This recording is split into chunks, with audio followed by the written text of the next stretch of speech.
Hey everyone, and welcome. So let's think about this. What happens when a student gives the wrong answer? That's such a critical moment in any classroom, right?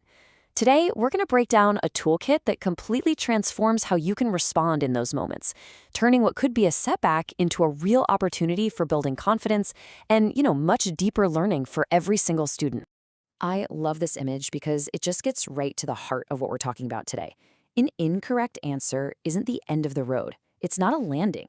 It's the beginning of a conversation. It's the launch pad where the real thinking and learning can finally take off. So, that leads us to a really important question for every teacher out there. You got to ask yourself, when that launchpad moment happens, do you give every single student the same fuel, the same guidance, the same chance to really soar? Or do some get left behind on the ground?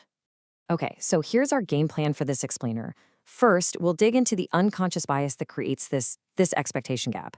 Then we'll walk through the core solution, which is a toolkit with 4 really practical strategies. We'll also cover how you can tell if it's actually working, and we'll finish up with a clear path to help you master this whole skill. Right, so our starting point has to be acknowledging something that's been really well researched, this thing called the expectation gap.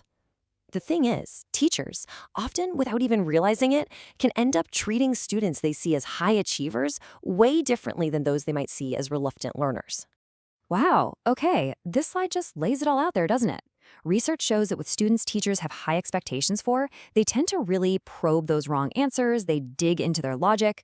But for reluctant learners, well, there's a tendency to just give the answer away, offer way less feedback, and kind of just move on. And this creates 2 totally different learning experiences, all happening in the same classroom.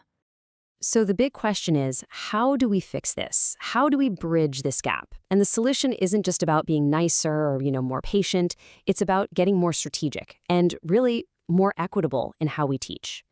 And that brings us to the core practice here, probing incorrect answers. It's really about making a conscious choice to respond to all your students, especially those reluctant learners, with that same intellectual curiosity and rigor. This isn't just a mindset shift, it's a very deliberate change in your technique. And to actually make this change, you need a toolkit. So we're going to walk through 4 powerful, super practical strategies that you can literally start using right away to make this a consistent part of how you teach. So these are our 4 big tools: having an appropriate response process ready to go, knowing when it's okay to let a student off the hook for a moment, using answer revision to get them thinking deeper, and then structuring collaboration with a good old think, pair, share.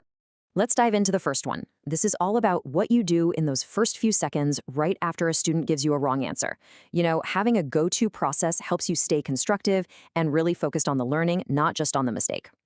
And the process is actually a pretty simple 3-step framework. First, you just appreciate their response. That validates their effort right there. Second, you pinpoint what part of their thinking was actually on the right track before you even touch on the error. And third, you actively help them revise their answer, maybe with a little cue or by rephrasing the question. So what does this actually sound like? Well, check this out. This kind of language is so supportive, it's not judgmental at all. It frames the mistake as just a detour, not a total failure, and it makes you, the teacher, a partner in getting back on track. It just screams, hey, we're in this together. Okay, but what happens when a student just freezes? They're totally flustered, maybe a little embarrassed. Well, that's where strategy 2 is so critical. You let them off the hook, but, and this is key, only temporarily. You make a mental note, and you circle back to that student later with a different question, maybe an easier one. This shows them you won't give up on them, but you also respect how they're feeling in that moment. All right, strategy 3. Answer revision. This one's a game changer.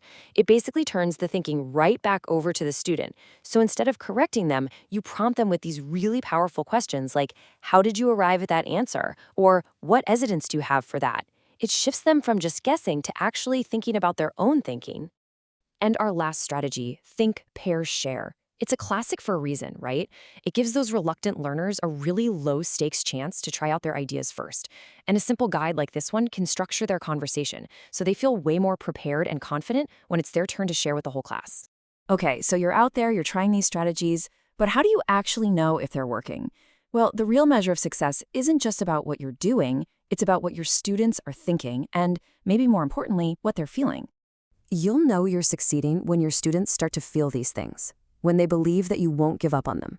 that you're there to help them think deeply, and that you're going to support them so they can tackle those tough questions. That's the kind of feedback that really, really matters. And to help you get there, let's look at a little tool for self-reflection. Because look, this isn't about being perfect overnight. It's about knowing where you are right now so you can be intentional about growing your skills over time. This scale kind of shows the journey. You start at a beginning level, maybe just trying out the strategies. Then you move to developing, where you're probing but maybe not really monitoring the effect. The goal is to get to applying, where you're not only using the strategies, but you're also watching to see how they're impacting your students. So let's be super clear about what that beginning level looks like.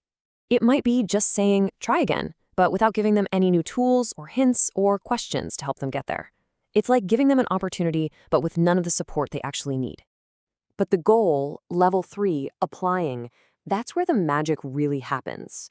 You're not just probing, you're watching your students. And you start to see them getting more comfortable with not knowing, more willing to take a risk on a tough question, because they know you'll be there to guide them, not just to judge them. So let's end with this. This isn't about completely overhauling your entire teaching style by tomorrow morning. It's about one small intentional step. So based on everything we just talked about, what's one question you'll ask differently the next time a student gives you a wrong answer to help turn that landing into a launch pad?